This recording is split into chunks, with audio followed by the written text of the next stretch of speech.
Welcome friends, எல்லோரும் எப்படி இருக்கீங்க? நல்லா இருக்கீங்களா? நாங்களும் நல்லா இருக்கோம். நாம் இன்றைக்கி ஈஸியாக டேஸ்டியான வஞ்சிரம் புட்டு ரெசிபி எப்படி செய்கிறதுன்னு பார்த்துடலாமா? நான் ஒரு 2 மீன் வாங்கியிருக்கேன். இதை நம்ம சின்ன சின்னதாக கட் பண்ணி எடுத்துக்கலாம். ஒரு பாத்திரத்தில் தேவையான அளவுக்கு தண்ணி சேர்த்துட்டு அது கூட 1/4 டீஸ்பூன் அளவுக்கு மஞ்சள் தூள் சேர்த்துட்டு நம்ம கட் பண்ண பீசஸ் அதோடு சேர்த்து நம்ம இப்போ நல்லா வேக வச்சு எடுத்துக்கலாம். ஃபிஷ்ஷு பார்த்திங்கன்னா 2 பக்கமும் நல்லா வெந்து வந்துருச்சு. இப்போ நம்ம ஸ்டவ் ஆஃப் பண்ணிவிட்டு இதை வேற ஒரு பாத்திரத்துக்கு மாற்றி நல்லா ஆற விட்டுடலாம். நல்லா ஆறிடுச்சு. இப்போ இதை நம்ம பொடியாக உதுத்து எடுத்துக்கலாம்.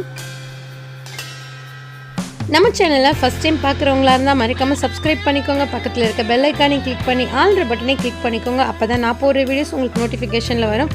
நல்லா புட்டு மாதிரி இந்த மாதிரி உதுத்து எடுத்தாச்சு. இப்போ நம்ம ஒரு கடாயை வச்சுட்டு அதில் தேவையான அளவுக்கு எண்ணெய் சேர்த்துக்கலாம்.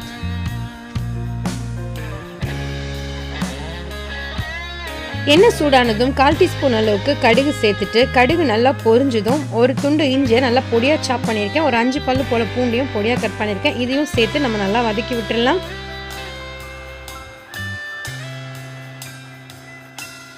இஞ்சி பூண்டு நல்லா வதங்கி வந்துருச்சு. இப்போ நான் 2 பச்சை மிளகாவை பொடியாக கட் பண்ணியிருக்கேன். அதையும் சேர்த்து நம்ம நல்லா வதக்கி விட்டுடலாம்.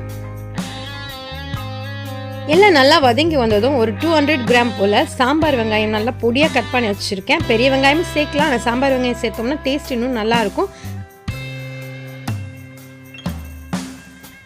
வெங்காயம் வதங்கிறதுக்காக கொஞ்சமாக உப்பு சேர்த்துட்டு வெங்காயத்தை நம்ம நல்லா வதக்கிக்கலாம்.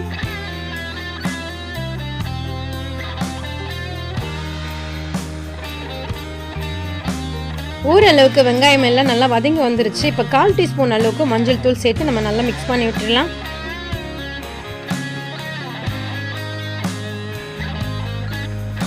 வெங்காயம் நல்லாவே வதங்கி வந்துருச்சு. இப்போ நம்ம உதுத்து வச்சிருக்க வஞ்சிரம் மீனை இதோட சேர்த்துட்டு நல்லா மிக்ஸ் பண்ணி விட்டுடலாம்.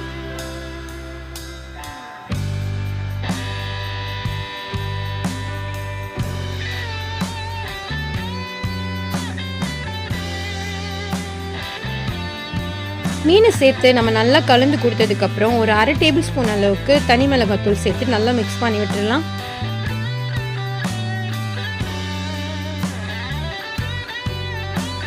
நாம் சேர்த்து தனி மிளகாத்தூள் புட்டோட நல்லா மிக்ஸ் ஆகி வந்துருச்சு. இப்போ கொஞ்சமாக கருவேப்பிலை சேர்த்துக்கலாம். கருவேப்பிலை சேர்த்துட்டு நல்லா கலந்து கொடுத்துடலாம். எப்போவுமே நம்ம புட்டு செய்கிறதுக்கு சுறா மீன் தான் யூஸ் பண்ணுவோம். நம்ம வஞ்சிர மீனில் செஞ்சிங்கன்னா டேஸ்ட் இன்னுமே சூப்பராக இருக்கும். எல்லாம் நல்லா மிக்ஸ் ஆகி வந்துருச்சு. உப்பு கொஞ்சம் கம்மியாக இருந்துச்சு, நான் சேர்த்துக்கிறேன். இது கூடவே நான் மிளகு சீரகம் சேர்த்து அரைச்ச பொடி சேர்க்குறேன். இதில் 3/4 பங்கு மிளகு 1/4 பங்கு சீரகம் சேர்த்து நான் அரைச்சி வச்சுப்பேன். இந்த பொடி ஒரு 1/2 டேபிள் ஸ்பூன் அளவுக்கு நம்ம சேர்த்து நல்லா கலந்து கொடுத்துடலாம்.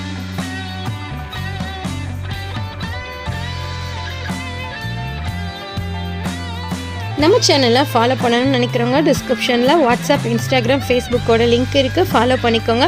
ஃபைனலாக கொஞ்சமாக கொத்தமல்லி இலையை தூவி நல்லா மிக்ஸ் பண்ணி இறக்கணும்னா கம்மன்னு ரெடி ஆயிடுச்சு நம்மளோட வஞ்சிரம் மீன் புட்டு. இதை நீங்களும் ட்ரை பண்ணி பாருங்கள். எப்படி இருந்ததுன்னு உங்கள் ஃபீட்பேக் கமெண்ட் செக்ஷனில் சொல்லுங்கள். இந்த வீடியோ உங்களுக்கு பிடிச்சிருந்தா லைக் பண்ணுங்கள். மறக்காமல் உங்கள் ஃப்ரெண்ட்ஸ் அண்ட் ஃபேமிலிக்கு ஷேர் பண்ணி விடுங்க. இன்னும் ஒரு நல்ல ரெசிபியோடு உங்களை நான் சந்திக்கிறேன். அது வரைக்கும் டாடா.